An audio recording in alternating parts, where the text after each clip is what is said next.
Malkajgiri SOT और नाचारम police ने हबशीगुड़ा में वाक़ आईसीआईसीआई बैंक और दीगर बैंकों को धोखा देने वाली एक 4 रुकनी टोली को गिरफ्तार किया। रचकुंडा कमिश्नर पुलिस महेश भगवत ने मीडिया से बात करते हुए कहा कि हबशीगुड़ा में वाक़ आईसीआईसीआई बैंक के मैनेजर श्यामा सुनकरा ने इस मामले पर एक शिकायत की थी। पुलिस ने अपनी कार्रवाई के जरिए इस टोली को गिरफ्तार किया। इन्होंने कहा कि टोली के अरकान जाली कंपनी के जरिए बैंकों से लोन हासिल करके बैंकों को धोखा दिया करते थे और इसमें अहम मुलजिम वॉक्सवैगन कार के साथ शाहाना जिंदगी का आदी था। पुलिस ने मुलजिमान के कब्जे से 93 क्रेडिट और डेबिट कार्ड के अलावा 28 पैन कार्ड और 54 आधार कार्ड को भी जब्त किया है।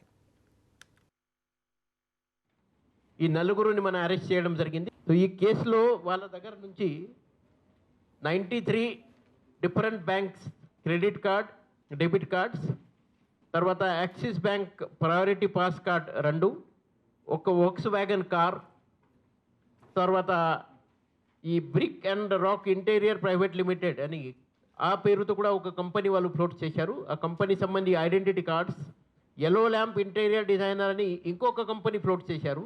ఇవన్నీ బోగస్ కంపెనీ. ఆ కంపెనీ సంబంధి 18 ఐడెంటిటీ కార్డ్, తర్వాత stamps, ATM cards, cheque books, monitor, CPU